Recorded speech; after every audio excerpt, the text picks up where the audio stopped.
Seguimos con estas ponencias. Tenemos la suerte de contar con José María Anguita Jaén, profesor ya titular de la Universidad de Santiago de Compostela, doctor, evidentemente, en filología clásica y un gran experto de los actuales jóvenes expertos del Códice Calistino, al cual le agradezco profundamente su presencia en este congreso, en el cual hemos tenido que tirar de un castreño, también profesor titular en la Universidad de Santiago, para poder tenerle aquí. José María, por favor. Muchas gracias, Agustín, por tu presentación. Muchas gracias, estoy muy contento, me siento muy honrado por haber sido invitado a estas jornadas de la Vía Aquitana y bueno, yo me siento especialmente agradecido porque me han permitido adentrarme o, digamos, hacer planteamientos nuevos que nunca me había hecho antes, como es poner en relación pues las antiguas vías romanas con el Camino de Santiago. Fíjense qué obviedad a estas alturas. Pues bueno, cuando Agustín me propuso el tema y me propuso venir aquí, pues yo, claro, había tenido, bueno, yo he hecho unas guías del Camino de Santiago, en fin, conozco el Camino de Santiago, la ruta francesa especialmente, bastante bien. Lógicamente me había encontrado con la vía de Burdeos a Astorga, la había mencionado muchas veces, pero claro, nunca me había parado a pensar cómo se crea el camino francés, en qué contexto y cuál era su precedente. Evidentemente es esta ruta que comunicaba Burdeos con Astorga y, lógicamente, después de Astorga, pues el resto de la red viaria romana que sigue en pleno funcionamiento, plenamente operativa durante la Edad Media. El camino primitivo del que acabamos de mencionar es una vía romana. Y apuntando a lo que decía don Pablo hace un momento, pues bueno, yo acabo de darme cuenta de que si no hay infraestructuras romanas antiguas, pues ahí no ha habido camino de Santiago, porque durante la Edad Media no se hicieron caminos nuevos. Entonces, proponer una ruta por el Cantábrico cruzando rías, sin puentes, pues no se puede plantear, nadie iba por ahí. Presuponía demasiadas incomodidades. Los peregrinos iban por caminos ya hechos, y los caminos los habían hecho los romanos. La Vía Aquitana es una es una autovía, pero yo creo que la red viaria romana era muy densa y permitía muchísimas más, muchísimas desvíos y alternativas de lo que ahora pensamos. Estas cosas van surgiendo ahora, las evidencias arqueológicas van surgiendo ahora y tenemos que componer el puzzle. Bueno, en todo caso, pues eso, muchísimas gracias pues, por permitirme este planteamiento nuevo. Para mí, como digo, es nuevo, por lo tanto, lo que voy a decir aquí pues no va a ser original, simplemente para mí es una composición de lugar. Cuando entras en un tema nuevo, pues lo primero que quieres es entenderlo. Entonces, lo que voy a plantear aquí es justamente eso. Es las primeras reflexiones que me surgen al poner una encima de otra las plantillas de la vía francígena, descrita en el Códice Calistino, pues con la vía aquitana, en cuya recuperación se han dado unos pasos tremendos, en los últimos años. Bueno, me he puesto al día un poco con los vídeos y la bibliografía más reciente, y comparándolo con lo que había en los años 80, 90, yo tengo pues bueno la itineraria hispánica de Hervás, de Roldán Hervás, que era el clásico, de las vías romanas en España, y bueno, cuando uno lee las propuestas de mansiones y bueno, pues, la verdad es que ahí resultaba muy errático y no sirven precisamente para entender las rutas que proponían realmente esos itinerarios antiguos. Bueno, el título es La Vía Aquitana, el camino francés, y la fortuna del Códice Calistino. ¿Por qué la fortuna? Ese va a ser el hilo conductor, mi hilo argumental. Y es que en los últimos años, bueno, no sé si ustedes están muy familiarizados con la bibliografía respecto al Códice Calistino y concretamente pues, la guía del peregrino pues, desde los últimos años. Y a partir del estudio de la tradición manuscrita que realizó pues, un equipo de profesoras norteamericanas, ¿no? liderado por Alison Stones, pues se ha venido, desde entonces, desde ese estudio, se ha venido aceptando pues, que la guía del Camino de Santiago no la leyó absolutamente nadie durante la Edad Media ni posteriormente. Estas conclusiones que nos resultan chocantes, ¿no? En principio, ¿no? Bajo nuestra perspectiva moderna, desde nuestra perspectiva moderna, pues la guía del peregrino, pues desde el auge del historicismo, del revival, de las peregrinaciones, del que estamos hablando, pues es sin duda la pieza más popular de un manuscrito muy popular, que es el Códice Calistino, y que es conocida, pues no solamente por pues, los especialistas en el tema, sino también pues, por el gran público, entre el cual pues, se ha divulgado pues, gracias a múltiples traducciones a lenguas modernas. Ahí tienen un elenco, ¿no? No sé si pueden leerlas, ¿no? Está la primera, la pionera, ¿no? De Jean Pielard, el francés, la de mi maestro Millán Bravo, la de Klaus Herbers, el Jacobs Beck. Esa es precisamente, ¿no? En la parte, a ver si con el ratón se ve. Oh, me fui. Quería subir a...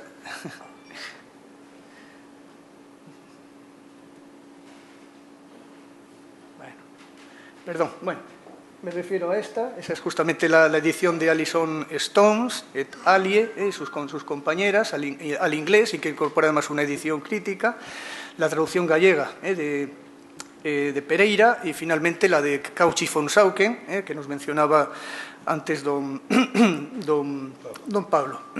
Bueno, esa fortuna en traducciones modernas es inusitada en la literatura latina medieval. Ni las obras más famosas, más meritorias, etcétera, han soñado con algo parecido a esto. Traducciones a lenguas modernas, que son algunas más. Estas son las más representativas, las más históricas, ¿no? Bueno, estoy yo un poco torpe. Bueno, sin embargo, el hecho de que la guía disfrute de tanta...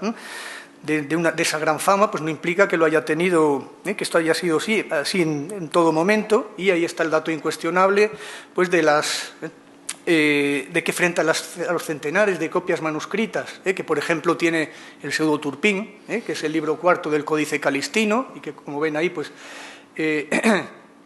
hay hasta 300 o más de 300 copias, pues de la guía del peregrino hay simplemente 10 copias, y que son además, pues, bueno, no se copió por separado, ¿no? Eran, digamos, facsímiles o copias anastáticas del siglo IV, posteriores, del siglo XVI, del siglo XVII, que incorporaban todo el Códice Calistino. Es decir, que la guía del peregrino no se copió, pese a lo que podamos pensar ahora, o la composición que nos pudiéramos hacer ahora, no se copió, y por lo tanto tenemos que concluir que no se leyó. Sin embargo, bueno, eso es verdad, ahí están las copias. Bueno, pongo también las copias latinas de las Mirabilia a Roma, es decir, de esas guías a Roma, de este mismo tiempo, y que tienen mucha relación con la guía del peregrino, ¿no? En cuanto a Descriptio Urbis, y de las cuales pues también se copiaron abundantemente, ¿no? Como tenéis ahí la edición de Miedema, con 227 copias, pues son muchas.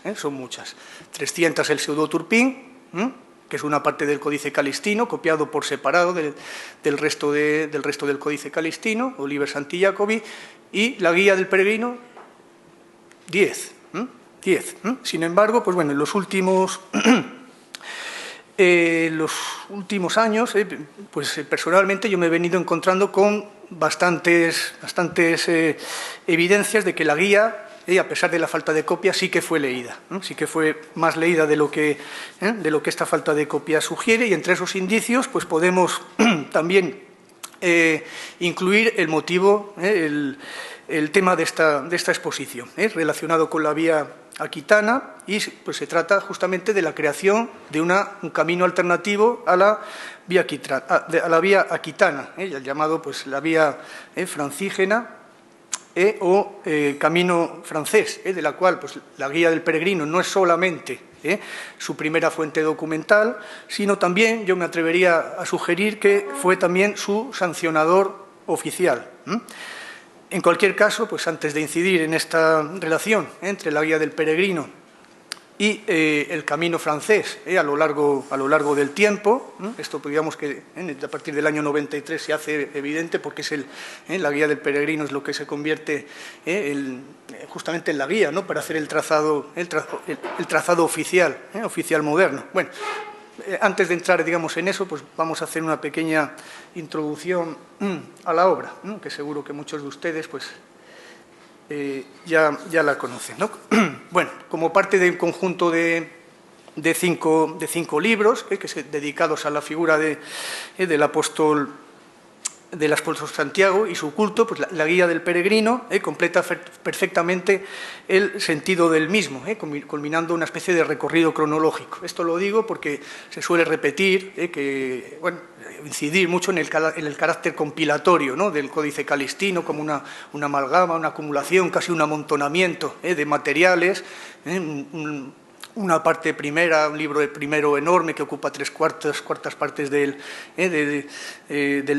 total, luego un opúsculo sobre los milagros, la traslación, que es un mini libro de apenas tres folios, luego el Pseudo Turpin, que nadie sabe qué pinta ahí, ¿no?, las hazañas de Carlomagno en España, qué función tienen en el Códice Calistino, además contradiciendo pues, las tradiciones compostelanas sobre la inventio del sepulcro, ¿no?, por el obispo Teodomiro y el eremita Pelayo, ¿no? Frente a eso pues, es Carlomagno, que viene guiado por las estrellas, descubre el camino, ya de paso conquista toda España y funda la iglesia de Santiago, de Compostela. Bueno, y finalmente, pues la guía del peregrino. Bueno, es cierto, o sea, las piezas vienen cada uno de un lugar, son piezas de procedencia distinta, de cronología diversa, pero el sentido de la obra final es una estupenda composición artística. Yo se la atribuyo a Aymeric Picot, dirán ustedes, vaya cosa, ¿no? Bueno, la figura de Aymeric Picot está muy discutida entre los estudiosos, entre los estudiosos del Códice. No se puede decir que el autor de todo ello pues sea este peregrino francés, aquitano, de Parthenay-Lévier, porque no existen las pruebas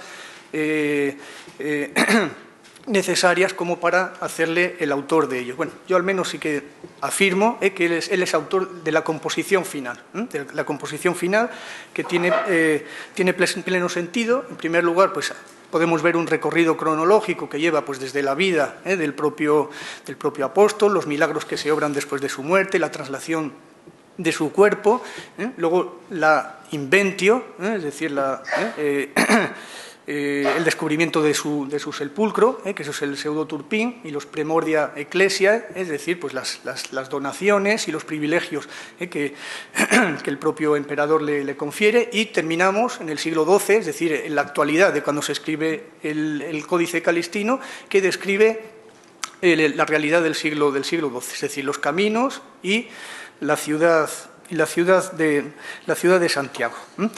Bueno, pues todo ello pues, compone uno de los dossiers hagiográficos más completos de los que se tiene noticias, y no el más completo. Es decir, el Liber Santiacopi es el dossier hagiográfico más rico, más completo que conocemos. Es una pena que sea obra de un falsario, con piezas apócrifas, etcétera, pero objetivamente lo es. En él se incluyen pues, todos los subgéneros propios de la hagiografía. Como ven ahí, pues está el libro primero. Ahí está pues, la vida del santo, las pasiones, los textos bíblicos. En el libro segundo, pues es un libro típico de la Edad Media de milagros y ejemplos y exempla. En literatura también, para leer sacra, para leer pues, en contexto litúrgico. El libro tercero es la Translatio, en principio pensada también para utilizar en ámbito litúrgico, pero finalmente, digamos, sacada además de forma quirúrgica, brutal, ¿no?, de la parte primera, que era la parte litúrgica, para componer ese tercer libro, pues que en principio no tiene más sentido que albergar la Translatio. El libro cuarto, el Pseudoturpín, esa, extrañamente, pues es la Inventio Sepulcri, y esa es la función que cumple en el conjunto, y además pues unos primordios en los comienzos de la Iglesia de Santiago, el comienzo de su culto, y la justificación de sus privilegios. Y finalmente, pues el itinerario. El itinerario son piezas que en el ámbito hagiográfico pues solamente se habían utilizado pues con los santos lugares y con Roma. Pues el compilador de Santi Jacobi da un paso más y se lo aplica también a Santiago, con un itinerario de los cuales pues tenemos bastantes precedentes, y con una descriptio urbis. Bueno, vamos al...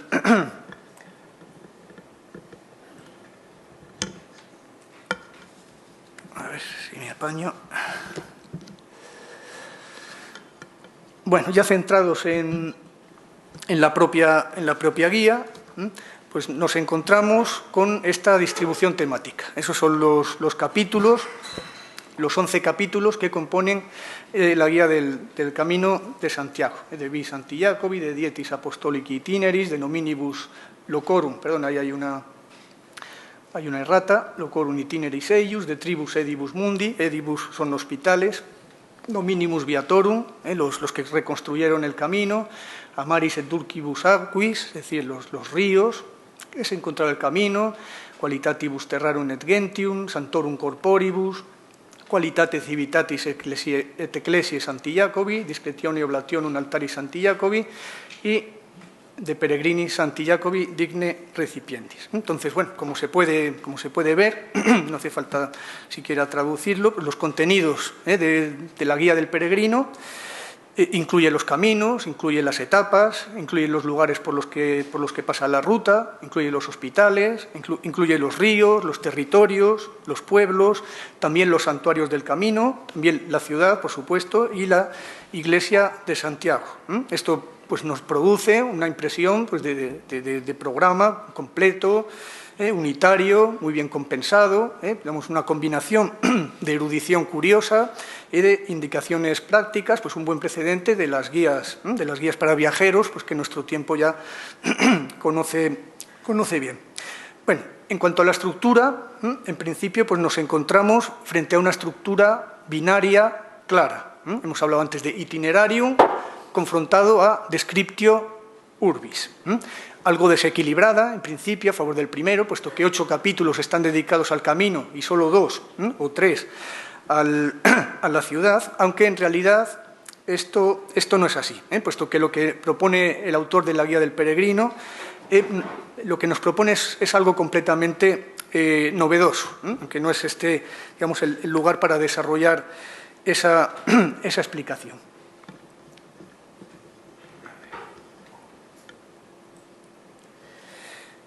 Bueno, si nos centramos ya en los 8 capítulos dedicados al itinerario, nos encontramos pues, con un ensamblaje de piezas de procedencia y de cronologías diversas, ¿no? Compuestos pues, de varios bloques, están marcados ahí con colores, aunque no sé si se ve muy bien, bloques o subconjuntos de capítulos, de los cuales pues, estos son los más claros.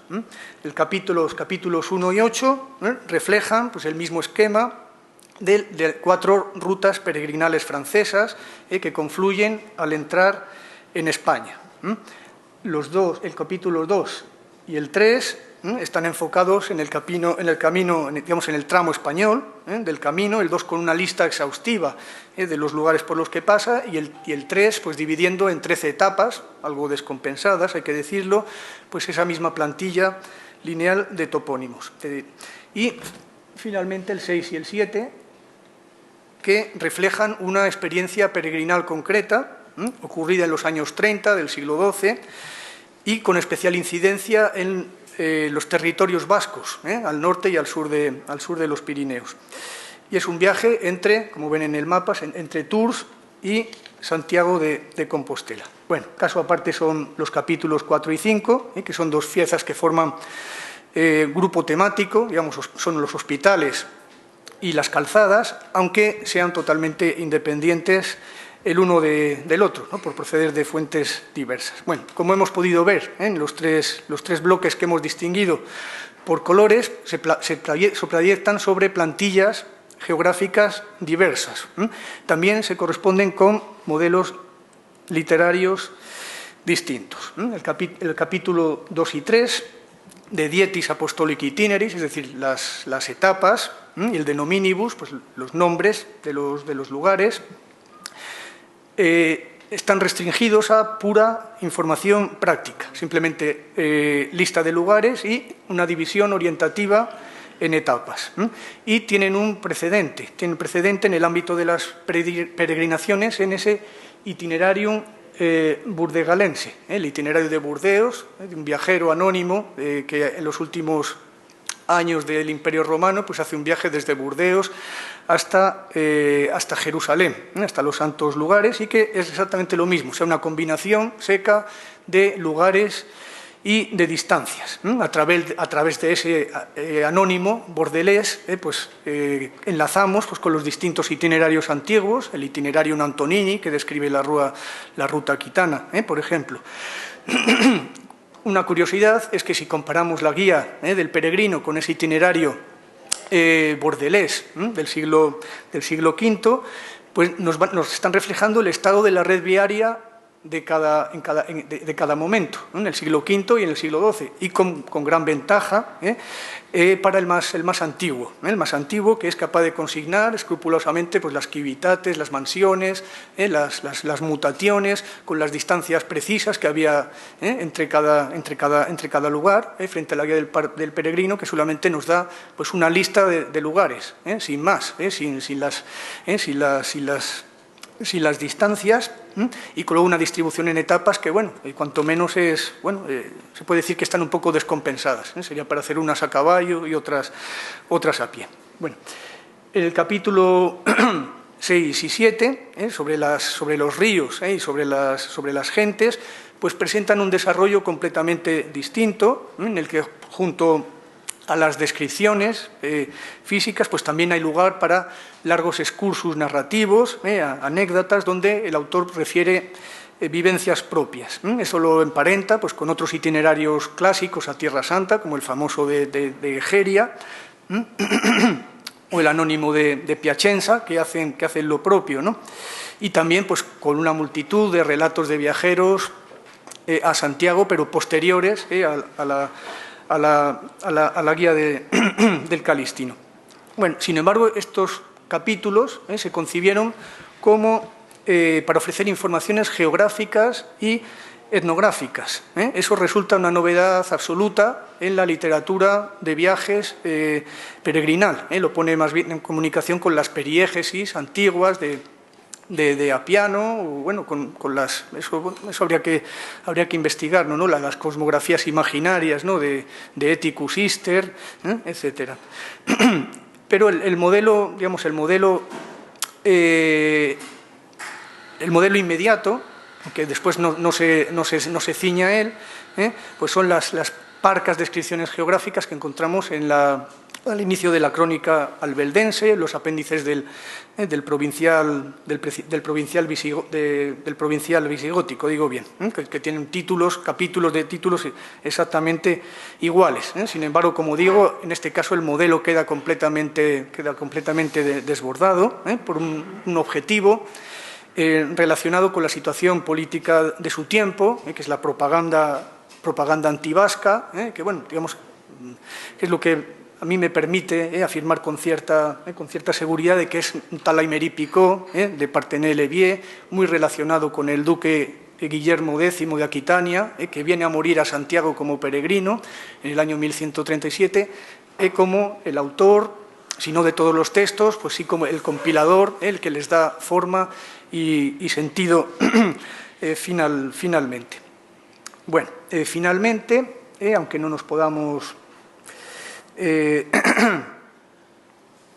detener en este punto, los capítulos 1 y 8, que se dedican a los santuarios de los caminos de Francia, pues suponen una originalidad total, por cuanto suponen una extensión de la Descriptio Loci et Urbis Sancti Jacobi, es decir, la descripción del lugar de Santiago, del santuario de Santiago, al camino que lleva hasta Santiago. Digamos que el modelo de la Descriptio Sancti Jacobi pues son esas descripciones de Jerusalén y de Roma, que vemos ahí, tenemos detallados como antecedentes, algunos de los títulos, el de Situ Terrae Santa, el de Adamnanon, bueno, peregrinos de la alta Edad Media. Como digo, en el Calistino eso queda desbordado, queda transformado y supone que por primera vez, y es algo totalmente original y privativo de la peregrinación a Santiago, un itinerario queda convertido en espacio sacro. Es decir, los lugares santos jacobeos pues, ya no son simplemente aquellos lugares pues, relacionados con el culto tradicional de Santiago, es decir, Padrón, donde arriba el cuerpo de Santiago, el monte Iliquino, donde tiene lugar otra aventura con sus discípulos, y el lugar del entierro, el lugar donde se entierra a Santiago, sino que ese espacio sacro también se incorporan el camino, los largos caminos, el camino que lleva a los peregrinos y también los santuarios que lo jalonan. Ese es el capítulo 8, con esa red de santuarios, especialmente en Francia, aunque también hay cuatro españoles. Como digo, esto es un planteamiento completamente original y que está en consonancia plena con la transformación que experimentan las peregrinaciones justo a finales del siglo XI y del siglo XII. Hasta esa fecha, los peregrinos, y la misma palabra lo dice, peregrino es simplemente un extranjero, es un viajero, alguien que está fuera de su tierra, no es un kiwes, no es un ciudadano, es un extranjero sin derecho o con los derechos que le corresponden. A partir del siglo XI, del siglo XII, la palabra peregrino cambia de significado y pasa a designar lo que ahora entendemos pues, como peregrino. Es alguien que se dedica a dedicar santuarios, pues lógicamente por amor de Dios. Es decir, las peregrinaciones quedan sancionadas justamente en este tiempo y el sancionador, uno de los sancionadores o que reflejan la sanción, es justamente el Códice Calistino en distintos capítulos y la Guía del Peregrino, justamente con este planteamiento de incorporar a la descripción de la ciudad y del lugar santo pues todos los caminos que llevan a él. Esto está relacionado también pues, con la iconografía. Santiago pues, justamente en este tiempo empieza a ser representado pues, como uno de sus peregrinos. Bueno, en cualquier caso,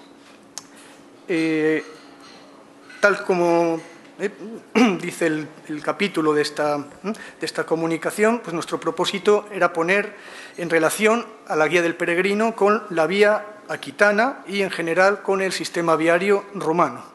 Esto ya se ha puesto de relieve hace tiempo, bueno, ya se ha puesto hace tiempo, como el trazado del camino de Santiago, del capítulo 3 de la guía, bajo la etiqueta de la vía francígena, lo hemos repetido esta mañana, pues coincide en buena medida con la última de las rutas romanas descritas en el itinerario de Antonino, la etiquetada como Hispania, Inaquitania, Bastúrica, Burdigala. Entonces, nuestra reflexión se va a centrar, por tanto, en las pequeñas o grandes desviaciones que en el curso del siglo XI se practicaron en la canalización del flujo ya masivo de los peregrinos ultrapirenaicos respecto a los caminos que habían seguido con anterioridad y que tuvieron que coincidir en buena lógica con la gran ruta romana.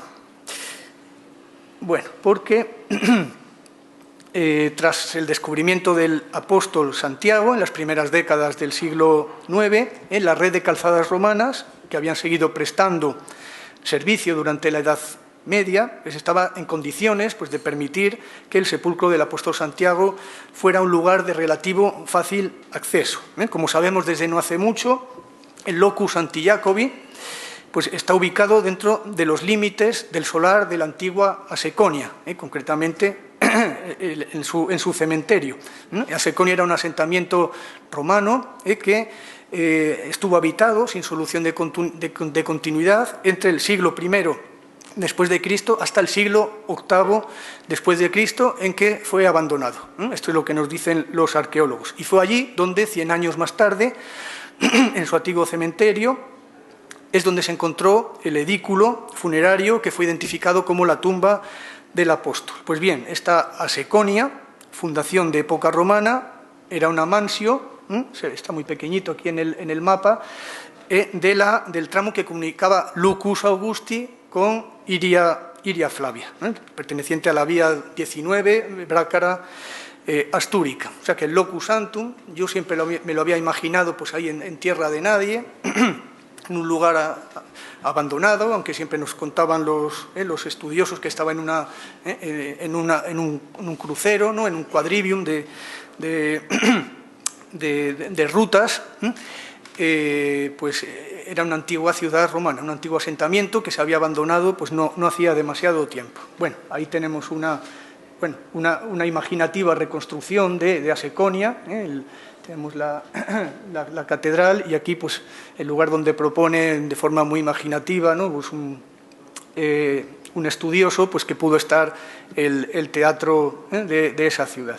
Bueno, en todo caso, lo que quiero hacer ver es que el lugar de Santiago fue una antigua ciudad romana y que estaba en la red viaria antigua. Bueno, esto quiere decir que si las cosas sucedieron tal como nos cuentan las fuentes, la Concordia de Antealtares, la historia compostelana, el Cronicón iriense y Alfonso II de Asturias, bajo cuyo reinado tuvo lugar la Inventio, pues se puso en camino en cuanto supo del descubrimiento de Pelayo y Teodemiro, aquí dice incuntanter, ¿no? Ildefonsus castus res qui in Hispania regnabat presentian incuntanter adivit, es decir, en cuanto escuchó que ahí se había encontrado el sepulcro del apóstol Santiago, sin demora, sin perder ni un minuto, se puso en camino hasta el nuevo lugar santo para corroborar pues, que lo que allí se había descubierto, bueno, aquí vemos la Inventio Sepulcri, ¿no? Según el Tumboay, la descripción, un fragmento de la descripción de la historia compostelana, ¿no? Con la aparición de ángeles, luminarias, etcétera, ¿no? Que habían, digamos, denunciado, ¿no? La presencia del cuerpo del apóstol. Bueno, entonces, si eso es verdad, Alfonso II pues, llegó a Santiago sin tener que coger ningún desvío ni caminos raros pues, por una vía romana. La vía romana pues, que iba desde Lucus Asturum, Lugo de la Llanera, pues, muy cerquita de Oviedo, pasando por Lucus Augusti, por la ciudad de Lugo, y a partir de ahí pues, hasta Santiago de Compostela, por lo que... por el camino primitivo. Y por eso se llama primitivo, porque Alfonso II habría sido el primer peregrino a Santiago de Compostela. Yo entiendo que esa es la razón de esa etiqueta, que bueno, no lo sé exactamente, pero creo que es moderna, o tiene que ser moderna, lógicamente, y posiblemente promocionada desde ambientes asturianos, ¿no? Bueno, como habíamos dicho, ¿no? Como acabamos de decir, cuando hablamos de facilidades para llegar a Santiago, pues nos estamos refiriendo exclusivamente a infraestructuras viarias, y no otros condicionantes obvios en la España del siglo IX. Cuando pues, el Emirato Califato de Córdoba pues, ocupa gran parte del suelo peninsular, y exceptuada justamente ¿no? la franja cantábrica, y su superioridad militar, político-militar, etcétera, pues era apabullante, ¿no? A pesar de todo ello, ¿no? De la precariedad y del aislamiento, ¿no? al que se vio abocado el pequeño reino de Asturias, pues nunca dejó de estar integrado en las redes de intercambio y conocimiento europeos. La prueba de ello es, en lo que se refiere concretamente al culto de Santiago, pues es que solamente un par de décadas de esa Inventio a la que acabamos de referirnos, un monje de París, de Saint-Germain-des-Prés, de París, entonces era Saint-Vincent-des-Prés, la iglesia dedicada a San Vicente, mártir español, Usuardo, pues emprende un viaje por España precisamente para conseguir las reliquias de San Vicente, que era el santo titular, ¿no?, de su monasterio. Y ese viaje le lleva a Barcelona, de ahí a Zaragoza, de ahí a Valencia, de ahí a Córdoba, y desde ahí, aprovechando pues una expedición que hacía el califa Muhammad, hasta Toledo. Entendemos que siguiendo siempre pues la red de calzadas romanas existente y todavía en esas fechas plenamente operativa. Durante ese viaje, pues Usuardo recaba una enorme cantidad de noticias que después se incluyen en una obra muy famosa, que se convierte en oficial, que es su martirologio, y entre ellas, o sobre todas ellas, una de enorme trascendencia que corrió como pólvora, ¿no?, por el resto de la cristiandad, que es el hallazgo del sepulcro del apóstol Santiago en el confín gallego. No sabemos si Usuardo llegó a visitar Santiago, aunque la noticia que recoge sí que incorpora elementos pues propios de la Translatio. La Translatio es un documento pues compostelano. En cualquier caso, pues la buena nueva, ¿no?, de Usuardo pues llega hasta París y la vemos muy pocos años después replicada en distintas obras muy divulgadas durante la Edad Media. Son el martirologio de Adón, de Floro, el de Notker en ámbito alemán, y después se incorpora también al de Beda a las Islas Británicas, en muy poco tiempo. Bueno, es decir, que tenemos absoluta constancia de que a finales del siglo IX toda la cristiandad estaba ya informada de la presencia en el extremo occidental europeo de los restos de un apóstol del Señor, y es de suponer que semejante reclamo pues comenzara a atraer visitantes a partir de esas fechas, aunque en realidad carecemos de testimonio alguno hasta mediados del siglo siguiente, es decir, del siglo X. La primera mención absoluta es una referencia breve a un innominado monje de Reichenau ciego, pues que va de santuario en santuario intentando recuperar la vista y que finalmente lo consigue en Santiago. Y la segunda mención, algo más amplia y muchísimo mejor conocida, es la de lo famoso obispo Godescalco de Lepuy, que visita Santiago en la primavera, en el invierno, mejor dicho, del 950, acompañado de una gran comitiva, y que pasa por el floreciente monasterio de San Martín de Albelda, en la frontera sur del reino de Pamplona, actualmente provincia de Logroño. Tenemos también una noticia de un hospital para pobres fundado en el 970 por el conde García Fernández, el conde castellano García Fernández, muy cerca de Burgos, dice en el camino público entre Nájera y Burgos, pero la verdad es que yo no estoy muy seguro de la autenticidad de ese documento, por lo cual simplemente aludo a él. Bueno, estas noticias, en todo caso, pues certifican ya cierto tráfico de peregrinos en el siglo X. Sin embargo, esa segunda, la de San Martín, la de Godescalco de Lepuy, tiene algo de desconcertante, porque entra en cierta contradicción con lo que se suele repetir, siguiendo a la crónica silense, y es que hasta el tiempo de Sancho III, el Mayor de Navarra, pues los peregrinos preferían la ruta más montañosa de Álava, por miedo a los musulmanes, Barbárico Timore. Por lo tanto, si es así, la visita de Godescalco a Albelda supuso un desvío intencionado de la ruta más frecuentada, un desvío que además se realizó con un fin expreso, con el fin expreso de encargar una copia de un libro específicamente hispano, ese de Virginitate Mariae, de Ildefonso de Toledo, que Godescalco fue a encargar al escriba Gómez en Albelda. Justamente Albelda es uno de los escriptoria más famosos de España, y justamente en el tiempo en el que están activos pues los famosos copistas Vigilán y Serracino. Ahí tenemos una imagen del Códice Vigilano, donde está la crónica albeldense que fue copiada en el monasterio. Entonces, las únicas noticias que tenemos suponen, además, una no nos dice nada sobre las rutas, la del monje alemán, y la otra pues nos está hablando de una situación excepcional como es el desvío intencionado pues para conseguir la copia de un libro hispano. Bueno, Estas noticias, como digo, certifican ya cierto tráfico en el siglo X. Sin embargo, la segunda, como digo, tiene algo de desconcertante porque entra en contradicción con lo que se suele repetir, siguiendo a la crónica silense, y es que hasta el tiempo de Sancho III el Mayor, los peregrinos preferían la ruta montañosa de Álava. Bueno, aquí tenemos el texto, ¿no? por miedo a los musulmanes, ¿no?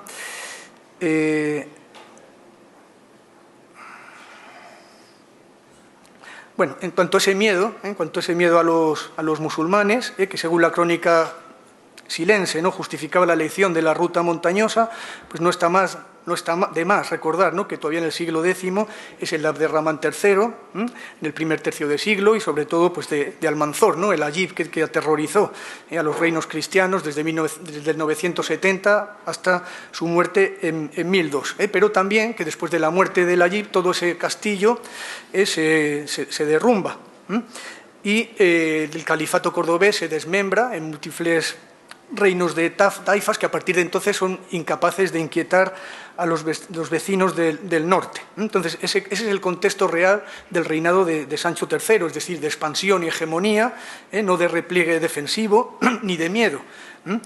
Y es ahí cuando se decide que los peregrinos de Santiago pues, no vayan por los desiertos montañosos de Álava, sino por una ruta más meridional que pasaba por Nájera. Bueno, esta es la cita de la historia silense, ¿no? Pues que Sancho, el rey de Navarra, pues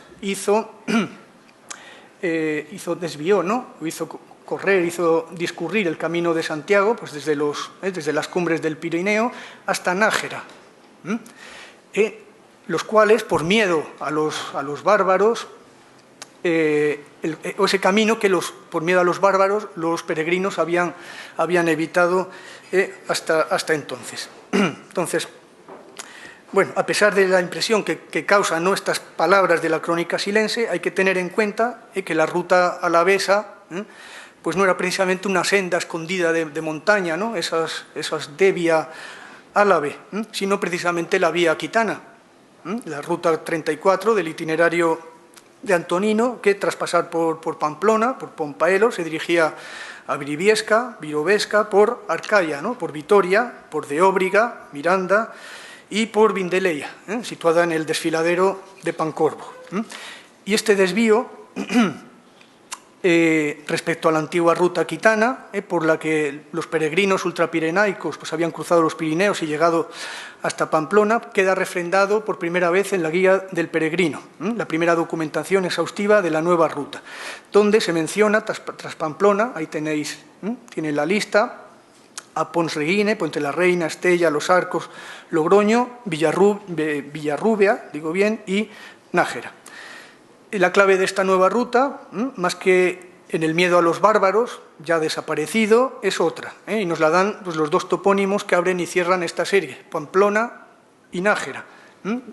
Efectivamente, ¿no?, pues resulta perfectamente lógico que en tiempos de Sancho III se canalizara a los peregrinos por la ruta alternativa de Nájera, más llana, bien protegida, ¿no?, por una serie de fortificaciones que fueron dando lugar a otros tantos asentamientos importantes y sobre todo, esta es la clave, eje vertebrador pues, del reino navarro tras la conquista de La Rioja, como la vía más directa de comunicación entre las dos capitales, entre Pamplona y la nueva sede, preferida en esa época por Sancho III y demás reyes que era navarros, que era Nájera. Bien, es más que probable que esta nueva ruta tampoco fuera un camino de nueva construcción, sino que aprovechara vías romanas secundarias, como la que desde Pamplona pues, seguía paralela a Larga, se cruzaba a la altura de Puente la Reina, donde en esta época se construye justamente un magnífico puente y crece un gran asentamiento, población documentada ya en 1085. Desde ahí buscaba los castillos de Lizarra, que a partir de estas fechas empieza a llamarse Estella, de Dello, es decir, la antigua capital del reino, hoy Monjardín, el antiguo Curnonium de Ptolomeo, hoy los Arcos, y desde ahí pues, el trazado buscaba en línea recta el paso del Ebro, por la antigua Varella, donde ahora florece el asentamiento de Logroño. A partir de ahí, pues seguía un tramo de la calzada que venía de Zaragoza y de Tarragona, que iba hasta Briviesca y hasta Tricio, es decir, junto a Nájera. Bueno, lo cierto es que si el siglo X es parco en la documentación de peregrinos, en el XI tenemos justamente lo contrario, un testimonio, pues, testimonios de forma casi masiva de viajeros de todos los puntos de Europa, incluso de más allá. Antes alguien hablaba ahí de Grecia, de Armenia. Y clave de este proceso, pues sin duda, pues, es la convicción, ¿no?, europeísta de Sancho III y de sus descendientes, su hijo, su heredero en Navarra, ¿no?, García de Nájera, Ramiro en Aragón, y también Fernando, el primero conde de Castilla, después rey de Castilla, León y también Galicia, que continúan, pues, en su labor de fomentar las peregrinaciones por medio de protección e infraestructuras. Bueno, sin embargo, pues va a ser su nieto,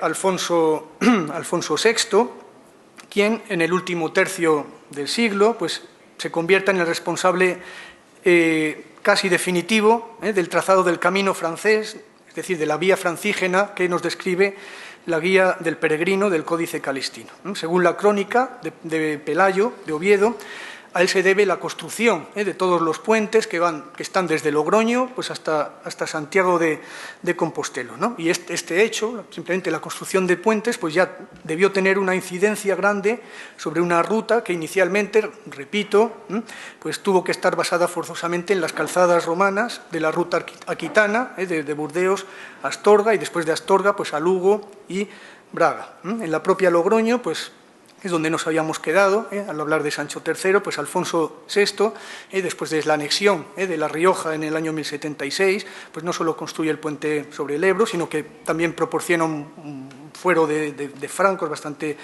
ventajoso, ¿no?, que da el impulso definitivo a la ciudad, que ya se había beneficiado, pues, del cambio de la ruta realizado por Sancho III, y según la tradición, en la construcción de este puente nos habría participado Santo Domingo de la Calzada. Y esto nos conduce a otro dato importante en relación con los trazados de la vía aquitana y la guía del peregrino, ¿no? Bueno, como vimos, desde Logroño se llegaba a Nájera por la vía aquitana, que discurría...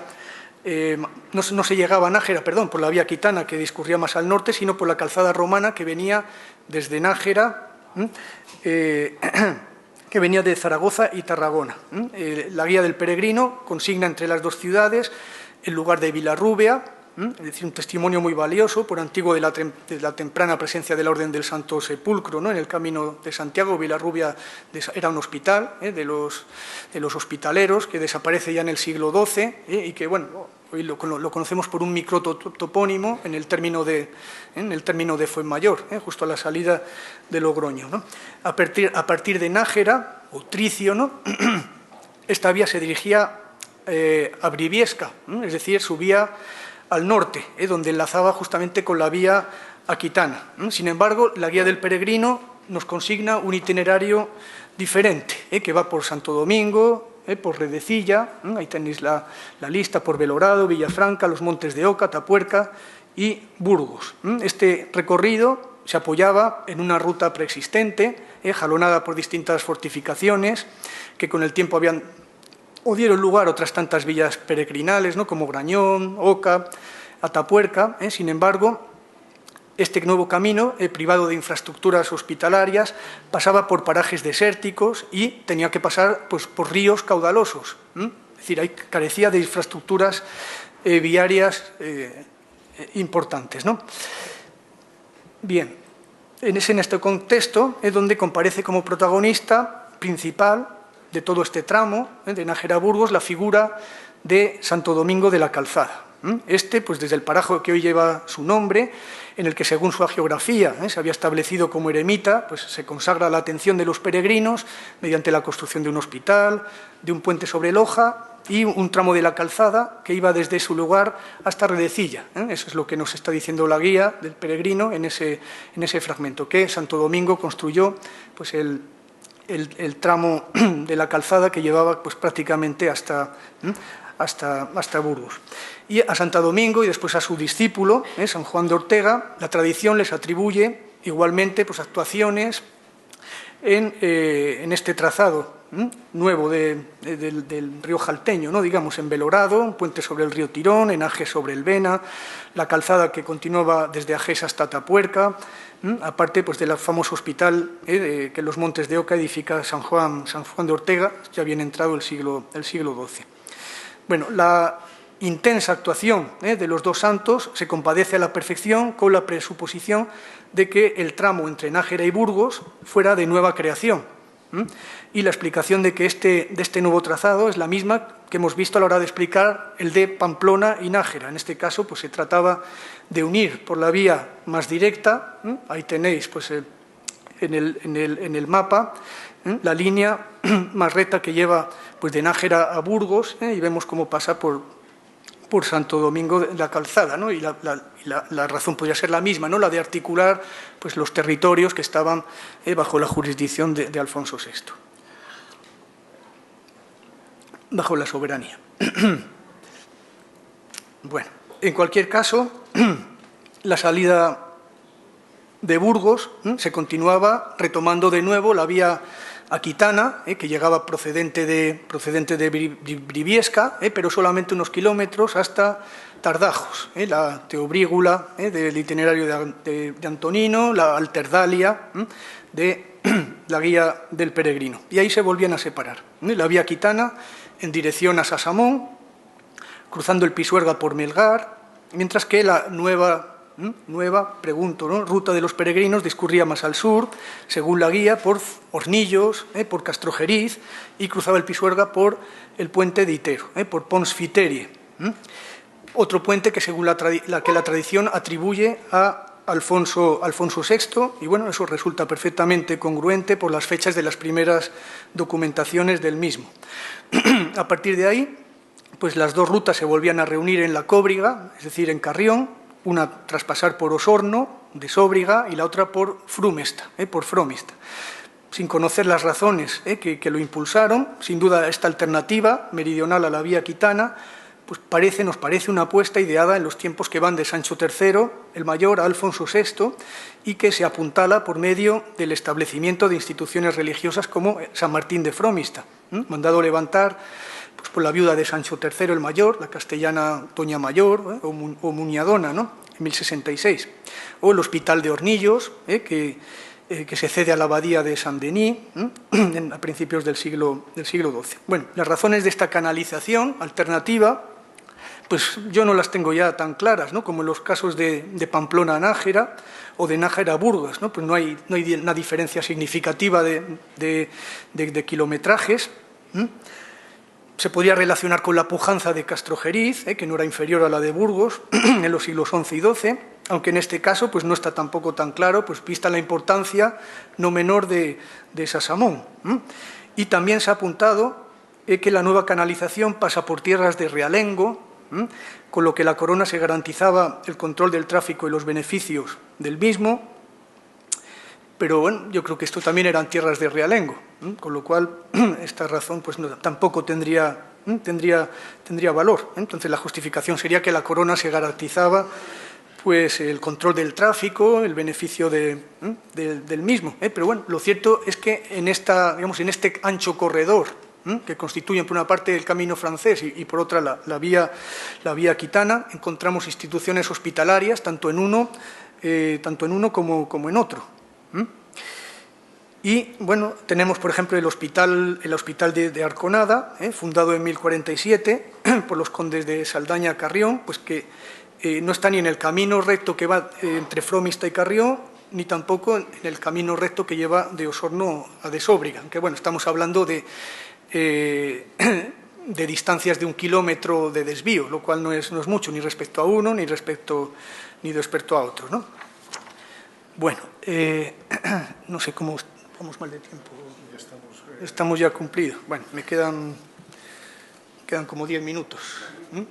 Pero, bueno, ya en Carrión, la antigua La Cóbriga, nos encontramos otro puente erigido en tiempos de Alfonso VI, en este caso por los condes de Carrión-Saldaña, por Gómez Díaz y su esposa Teresa, que venía a sustituir al antiguo. Desde este punto hasta el siguiente, de la guía del peregrino, Sagún, pues la vía francígena y la vía aquitana coinciden a la perfección, o casi a la perfección, con el punto intermedio de Viminacium, o calzadilla de la Cueza, ¿no? Tiene sentido que en Sagún, donde Alfonso VI asentó durante largas temporadas la corte, pues también se le atribuye la construcción del puente de Canto, ¿no? Bueno, desde Sagún los peregrinos seguían la calzada de la vía aquitana, es decir, ahí no hay divergencia entre el camino francés y la vía aquitana, y esa presencia dominante de la antigua ruta pues se refleja en los topónimos, los numerosos topónimos, calzada del Coto, calzadilla de los Hermanillos, calzadilla de la Cueza, antes de Sagún, hasta la cuenca del Esla. Bien, antes de ella, pues el itinerario de Antonino menciona Palantia, que se suele situar en reliegos, y desde allí, mientras la gran calzada romana buscaba una ruta meridional más directa hasta Astorga, el camino de Santiago, la vía francígena, promocionada por Aymeric Picot, pues se desvía a León y menciona pues todos los puentes que se encuentran en ese tramo. Bueno, en este caso tampoco habría, no merece comentario, a qué se debe ese desvío de la antigua vía aquitana, ¿no? La visita pues, de la corte real, y teniendo en cuenta pues, que los peregrinos seguían yendo por vías romanos. Bueno, a partir de ahí, los dos caminos, el desvío leonés y la vía aquitana se volvían a encontrar pues, a la altura de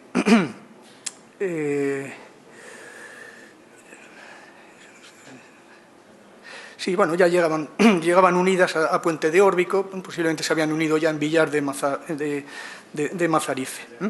Bien, y a partir de ese punto y hasta Astorga, pues tampoco la vía francígena debió coincidir exactamente con la vía aquitana, aunque no tenemos fuentes, ¿no? Ni fuentes antiguas, con mansiones, ni tampoco la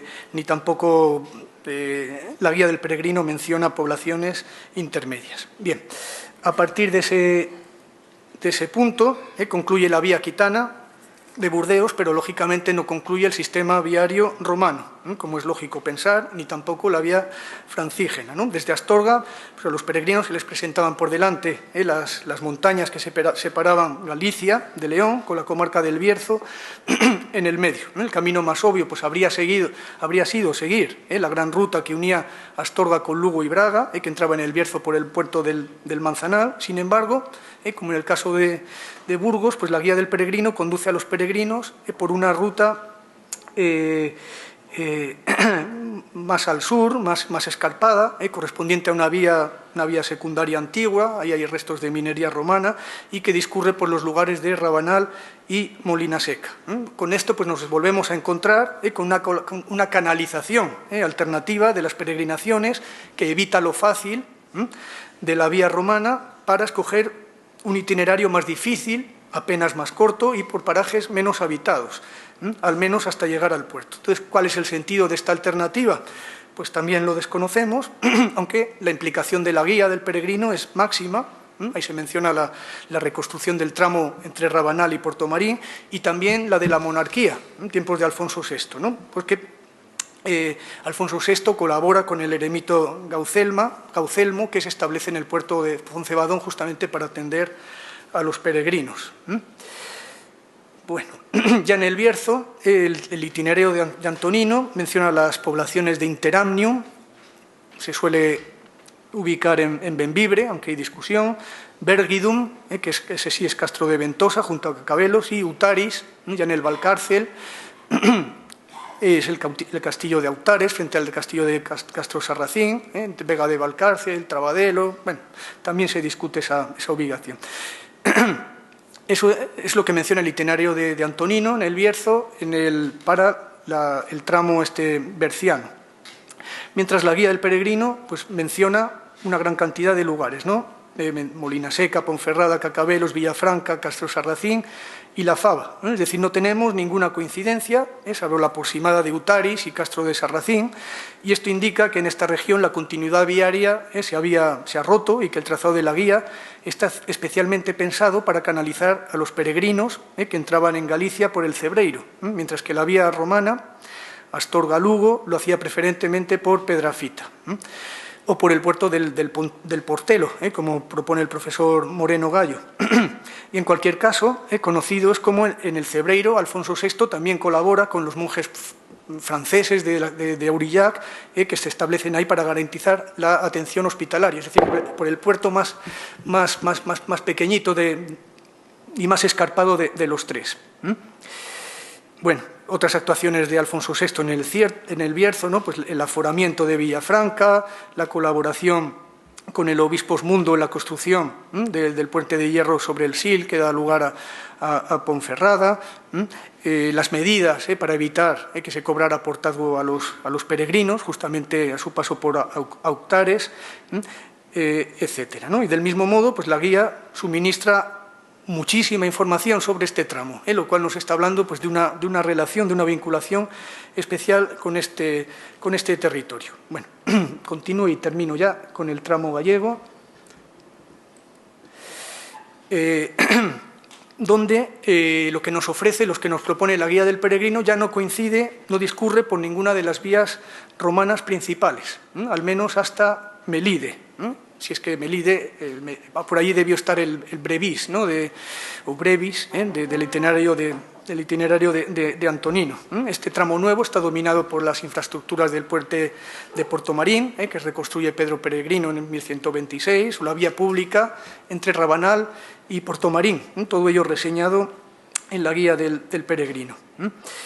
Bien, este recorrido se unía a la vía romana de Lugo a Braga, a la altura de Furelos, Melide, como digo, el brevis de los antiguos itinerarios. Y desde allí pues, podía continuar perfectamente juntas las dos rutas, la ruta romana y la canalización de los peregrinos del siglo XI-XII hasta el lugar de Santiago a Seconia, ¿no? Bien, las poblaciones por las que discurre ya son muy modestas, en algunos casos como Vilanova, que es Arzúa, Castañola, Santa María de Castañeda, Linar de Regue, pues no están ni siquiera documentadas en la Edad Media al margen de la guía del peregrino, ¿no? Y su importancia pues, debe radicar exclusivamente en su calidad de estaciones jacobeas. Y en este caso, algunos podían remontarse ya al siglo X. Eso es interesante, ¿no? Para reconstruir la antigüedad de este tramo gallego del Camino de Santiago que evita las rutas romanas.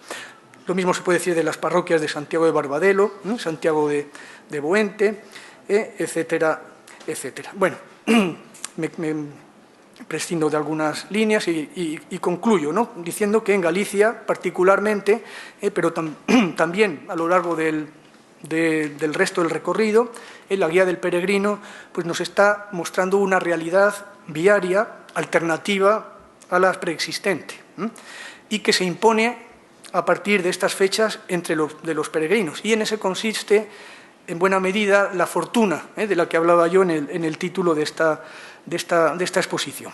En todo caso, entre esos peregrinos, pues no van a faltar quienes, como König von Fach, ¿no? En el siglo V, pues elija subir por el Monte del Manzanal, en lugar de por Foncebadón, y después pues se va a Lugo, en vez de continuar por Portomarín y Palas de Rey, o sin ir más lejos, o quedándonos aquí, mejor dicho, en este tramo entre Burgos y Carrión, pues son muchos los peregrinos que decidieron no seguir por el camino por el que se les quiso encauzar. Ya hemos visto que hay una especie de sinergia, ¿no? Entre la realeza personalizada en Alfonso VI, aunque claro, no nos podemos detener en ese punto, y la guía del peregrino, más o menos es del primer tercio, ¿no?, del siglo XII. Bueno, pues muchos peregrinos, incluso a partir de estas fechas, pues no quisieron seguir ese camino oficializado entonces, sino continuar por la antigua calzada romana y pues pasar por lugares como Sasamón, que disponían de infraestructuras hospitalarias y con devociones locales, pues parejas a las que se podían encontrar en el ramal paralelo de la vía francígena. Y bueno, con esto ya concluyo. Muchas gracias por su atención. Y bueno, muchas gracias.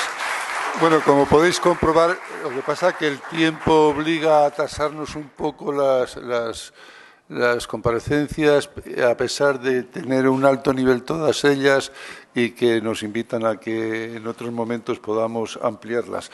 A mí se me quedarían algunas preguntas que a lo largo del día, si es posible, algunas curiosidades le preguntaría.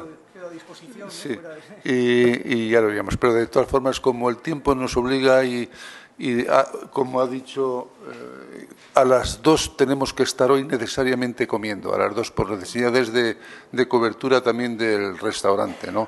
Entonces ya vamos a dar paso al siguiente bloque. Y a él le damos a José María. Muchas gracias por tu participación.